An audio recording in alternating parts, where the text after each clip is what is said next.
Buenas tardes, profesor Franklin Alberto Pimienta. Yo soy Leider Santiago Chauta Camargo del grado 94 y hoy vengo a presentar la lectura del libro Ética para Amador de Fernando Sabater.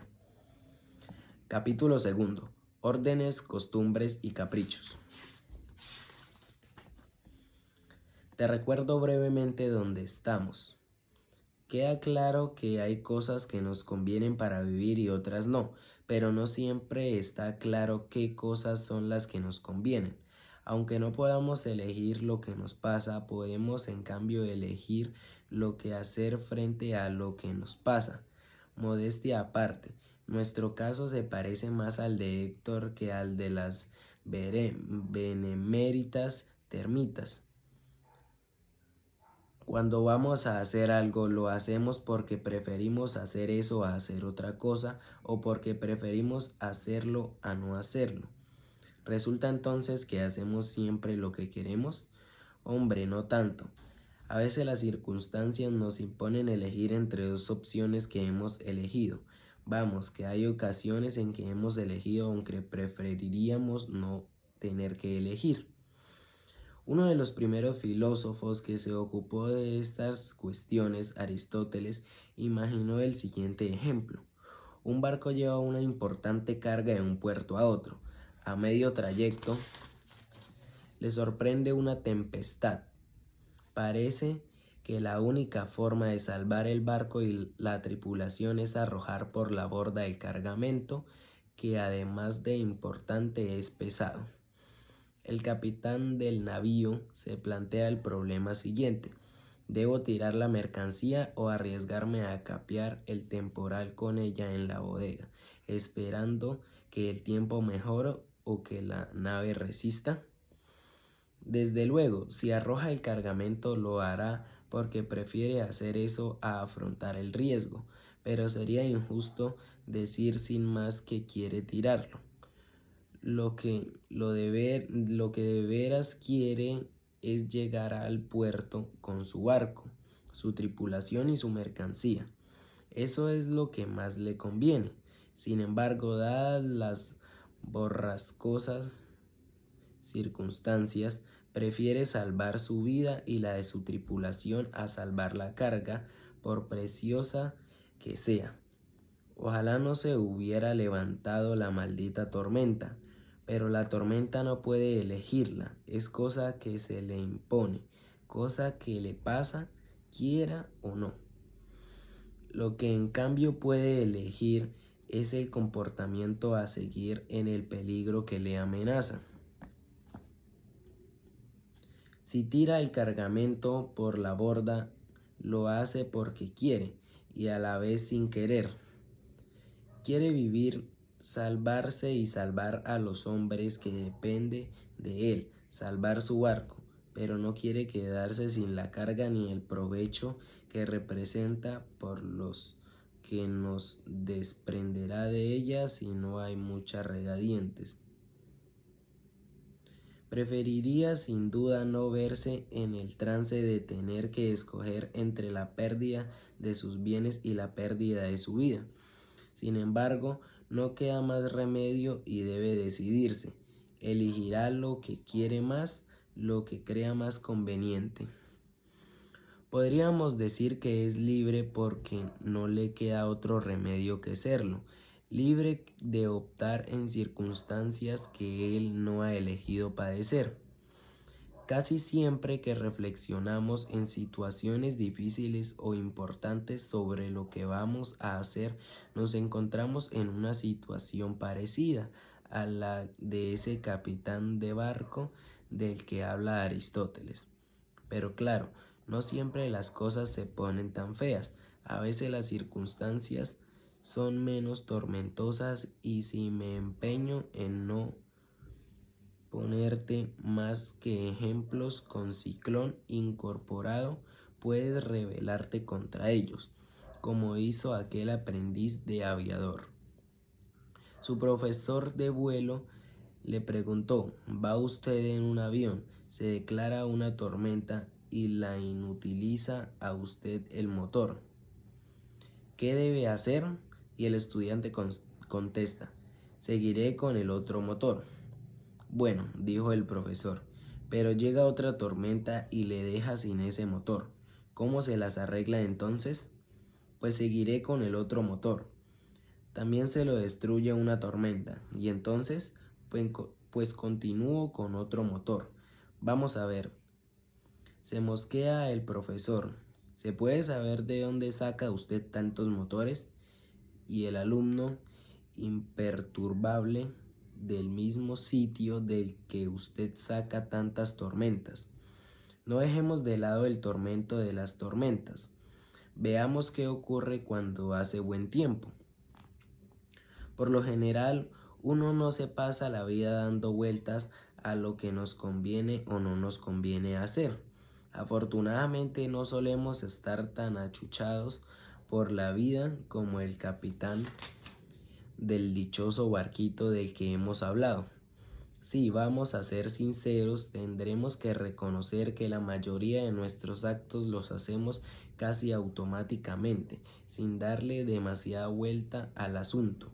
Recuerda conmigo, por favor, lo que has hecho esta mañana. A una hora indescendentemente temprana ha sonado el despertador y tú, en vez de estrellarlo contra la pared como te apetecía, has apagado la alarma. Te has quedado un ratito entre las sábanas intentando aprovechar los últimos y preciosos minutos de comodidad horizontal. Después has pensado que se te estaba haciendo demasiado tarde y el autobús para el cole no espera, de modo que te has levantado con santa resignación. Ya sé que no te gusta demasiado lavarte los dientes, pero como te insisto tanto para que lo hagas, has acudido entre bostezos a la cita con el cepillo y la pasta. Te has duchado casi sin darte cuenta de lo que hacías, porque es algo que ya pertenece a la rutina de todas las mañanas. Luego te has bebido el café con leche y te has tomado la habitual tostada con mantequilla. Después, a la dura calle. Mientras ibas hacia la parada del autobús repasando mentalmente los problemas de matemáticas, ¿no tenías hoy control? Has ido dando patadas distraídas a una lata vacía de Coca-Cola. Más tarde el autobús, el colegio, etc. Francamente no creo que cada uno de esos actos los hayas realizado tras angustiosas meditaciones. ¿Me levanto o no me levanto? ¿Me ducho o no me ducho? ¿Desayunar o no desayunar? Esa es la cuestión. La zozobra del pobre capitán de barco a punto de zozobrar, tratando de decidir a toda prisa si tiraba por la borda la carga o no, se parece poco a tus soñolientas decisiones de esta mañana. Has actuado de manera casi instintiva, sin plantearte muchos problemas. En el fondo resulta a lo más cómodo y lo más eficaz, ¿no? A veces darle demasiadas vueltas a lo que uno va a hacer nos paraliza. Es como cuando echas a andar. Si te pones a mirarte los pies y a decir, ahora el derecho, luego el izquierdo, etc. Lo más seguro es que pegues un tropezón o que acabes parándote. Pero yo quisiera que ahora, retrospectivamente, te preguntaras lo que no te preguntaste esta mañana. Es decir, ¿por qué he hecho lo que hice? ¿Por qué ese gesto y no mejor el contrario o quizá otro cualquiera? Supongo que esta encuesta te indignará un poco. Vaya, que por qué tienes que levantarte a las 7:30, lavarte los dientes e ir al colegio. Y yo te lo pregunto, pues precisamente porque yo me empeño en que lo hagas y te doy la lata de 1000 maneras, con amenazas y promesas para obligarte. Si te quedaste en la cama, menudo jaleo te montaría. Claro que algunos de los gestos reseñados, como ducharte o desayunar, los realizas ya sin acordarte de mí, porque son cosas que siempre se hacen al levantarse, ¿no? Y que todo el mundo repite lo mismo que ponerse los pantalones en lugar de ir en calzoncillos, por mucho que apriete el calor. En cuanto a lo de tomar el autobús, bueno, tienes más remedio que hacerlo para llegar a tiempo, porque el colegio está demasiado lejos como para ir andando y no soy tan espléndido para pagarte un taxi de ida y de vuelta todos los días. Y lo de pegarle patadas a la lata, pues eso lo haces porque sí, porque te da la gana. Vamos a detallar entonces la serie de diferentes motivos que tienes para tu comportamiento matutino. Ya sabes lo que es un motivo en el sentido que recibe la palabra en este contexto. Es la razón que tienes o al menos crees tener para hacer algo. La explicación más aceptable de tu conducta cuando reflexionas un poco sobre ella. En una palabra, la mejor respuesta que se te ocurre a la pregunta ¿por qué hago eso? Pues bien, uno de los tipos de motivación que reconoces es la de que yo te mando que hagas tal o cual cosa. A estos motivos les llamaremos órdenes. En otras ocasiones el motivo es que sueles hacer siempre ese mismo gesto y ya lo repites casi sin pensar. O también el ver que a tu alrededor todo el mundo se comporta así habitualmente. Llamaremos costumbres a este juego de motivos.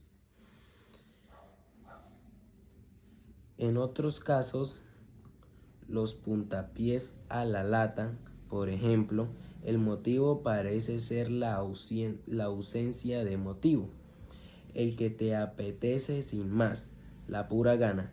¿Estás de acuerdo en que llamemos caprichos al porqué de estos comportamientos? Dejo de lado los motivos más crudamente funcionales, es decir, lo que te inducen a aquellos gestos que haces como puro y directo instrumento para conseguir algo. Bajar la escalera para llegar a la calle en lugar de saltar la ventana, coger el autobús para ir al cole, utilizar una taza para tomar tu café con leche, etc. No limitaremos a examinar los tres primeros tipos de motivos, es decir, las órdenes, las costumbres y los caprichos. Cada uno de esos motivos inclina tu conducta en una dirección u otra, explica más o menos tu preferencia por hacer lo que haces frente a las otras muchas cosas que podrías hacer. La primera pregunta que se me ocurre plantear sobre ellos es: ¿de qué modo y con cuánta fuerza te obliga a actuar cada uno? ¿Por qué no todos tienen el mismo peso en cada ocasión? Levantarte para ir al colegio es más obligatorio que bañarte los dientes o ducharte, y creo que bastante más que dar patadas a la lata de Coca-Cola.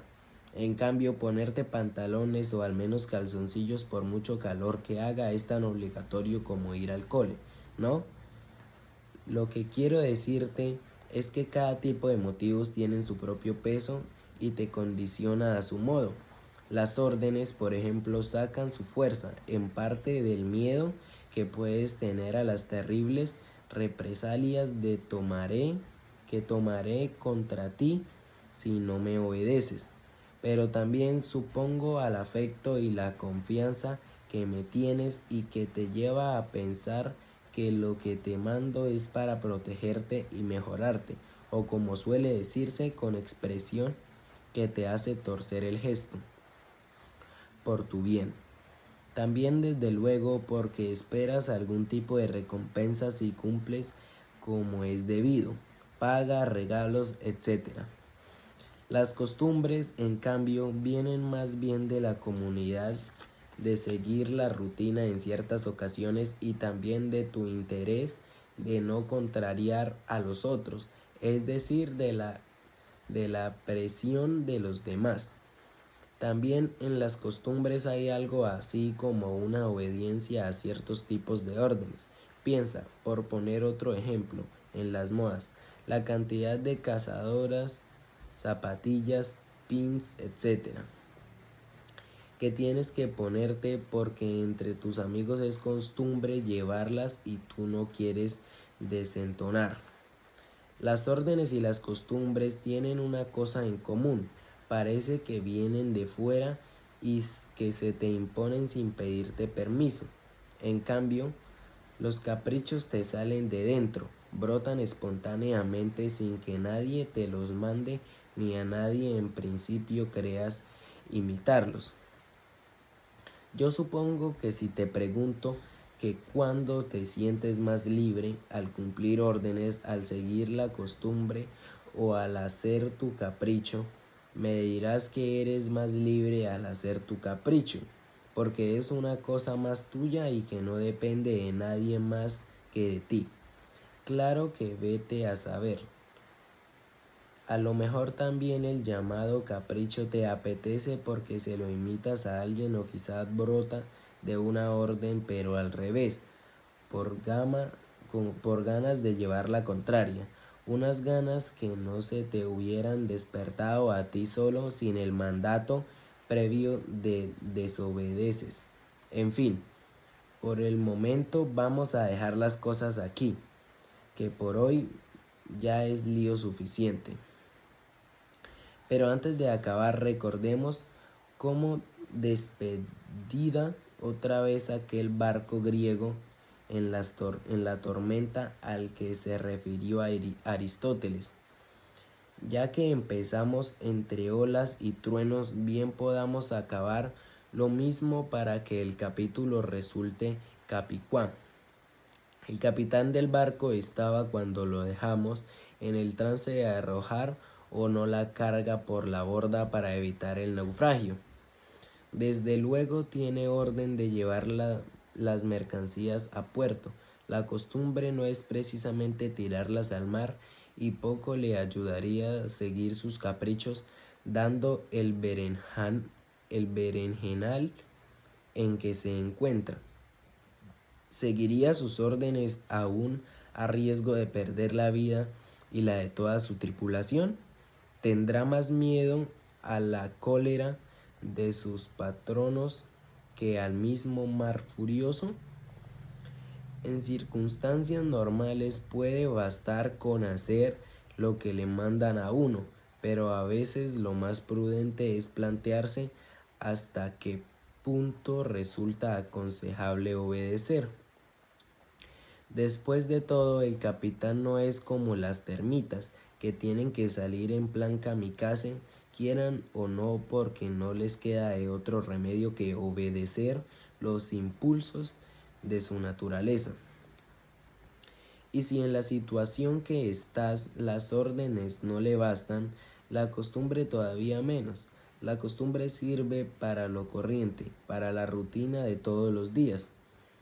Francamente, una tempestad en alta mar no es momento para andarse con rutinas. Tú mismo te pones religiosamente pantalones y calzoncillos todas las mañanas, pero si en caso de incendio no te diera tiempo, tampoco te sentirías demasiado culpable. Durante el gran terremoto de México de hace pocos años, un amigo mío vio derrumbarse ante sus propios ojos un elevado edificio. Acudió a prestar ayuda e intentó sacar de entre los escombros a una de las víctimas, que se resistía inexplicablemente a salir de la trampa de cascotes, hasta que confesó: es que no llevo nada encima. Premio especial del jurado a la defensa intempestiva del taparrabos.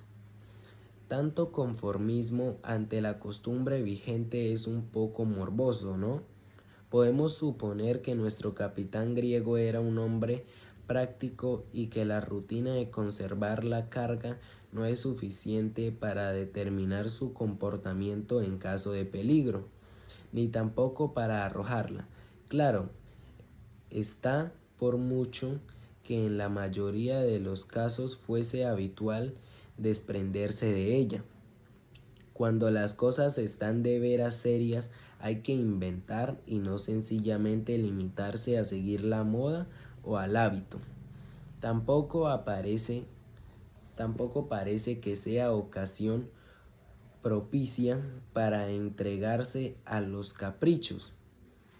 Si te dejaran que el capitán de ese barco tiró la carga no porque lo considerase prudente, sino por capricho, o que la conservó en la bodega por el mismo motivo, ¿qué pensarías? Respondo por ti, que estaba un poco loco. Arriesgar la fortuna o la vida sin otro móvil que el capricho tiene mucha chaladura. Y si la extravagancia compromete la fortuna o a la vida del prójimo, merece ser calificada aún más duramente. ¿Cómo podría haber llegado a mandar un barco semejante antojadizo irresponsable? En momentos tempestuosos a la persona sana se le pasan casi todos los caprichitos y no le queda sino el deseo intenso de acertar con la línea de conducta más conveniente, o sea, más racional. Se trata entonces de un simple problema funcional de encontrar el mejor medio para llegar sanos y salvos a puerto. Vamos a suponer que el capitán llega a la conclusión de que para salvarse basta con arrojar cierto peso al mar, sea peso en mercancías o sea peso en tripulación. Podría entonces intentar convencer a los marineros de que tirasen por la borda a los 4 o 5 más inútiles de entre ellos, y así de este modo tendrían una buena oportunidad de conservar las ganancias del flete. Desde un punto de vista funcional, a lo mejor era esta la mejor solución para salvar el pellejo y también para asegurar las ganancias. Sin embargo, algo me resulta repugnante en tal decisión, y supongo que a ti también. ¿Será porque me han dado la orden de que tales cosas no deben hacerse? ¿O porque no tengo costumbre de hacerlas, o simplemente porque no me apetece? ¿Tan caprichoso soy comportarme de esa manera? Perdona que te deje en suspense, digno de Hitchcock, pero no voy a decirte para acabar qué es lo que a la postre decidió nuestro zarandeado capitán. Ojalá acertase y tuviera ya buen viento hasta volver a casa. La verdad es que cuando pienso en él me doy cuenta de que todos vamos en el mismo barco. Por el momento, nos quedaremos con las preguntas que hemos planteado y esperaremos que vientos favorables nos lleven hasta el próximo capítulo, donde volveremos a encontrarlas e intentaremos empezar a responderlas. Vete leyendo. Tanto la virtud como el vicio están en nuestro poder.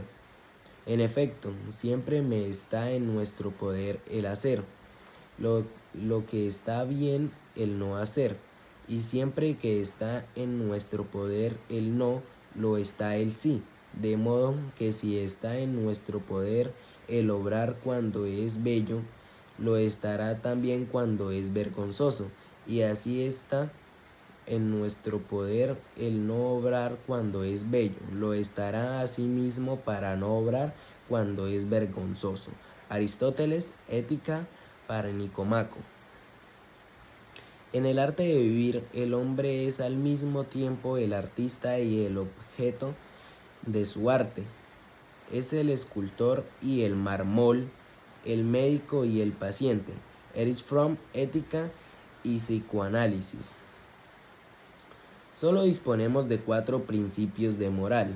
Primero, el filosófico. Haz el bien por el bien mismo, por respeto a la ley. Segundo, el religioso.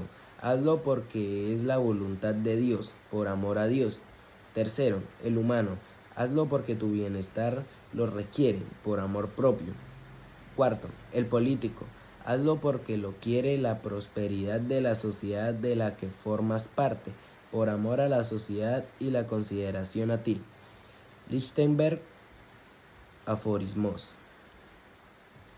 No hemos de preocuparnos de vivir largos años, sino de vivirlos satisfactoriamente, porque vivir largo tiempo depende del destino, vivir satisfactoriamente de tu alma. La vida es larga si es plena, y se hace plena cuando el alma ha recuperado la posesión de su bien propio y has transferido así el dominio de sí misma. Seneca, Cartas a Lucilo.